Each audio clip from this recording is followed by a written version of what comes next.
బలవంతుడ నాకేమని పలుబులతో నిగ్రహించి పలుకుటమేలా, బలవంతమైన సర్పము చలిచీమల చేత చిక్కి తావరి సుమతి. సుమతి శతకంలో పద్యం ఇది. కాబట్టి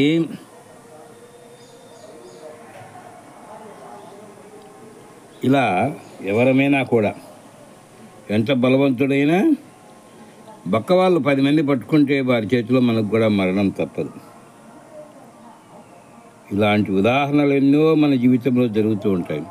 చూడు, అది ప్రాణంతో ఉన్నటువంటి స్థితికి ఇప్పుడు ఒక్కొక్కటిగా ఈ చీమలన్నీ గుంపుగా చేరి దాన్ని చంపేస్తున్నాయి, తినేస్తాయి కూడా. కాబట్టి ఎవరు కూడా బలవంతమైన నాకంటే బలవంతుడు లేడని అహంకారం పడకూడదు. మన చుట్టూ వాళ్ళందరినీ కూడా గమనించుకోవాలి మనం. ఇది ఒక ఉదాహరణ.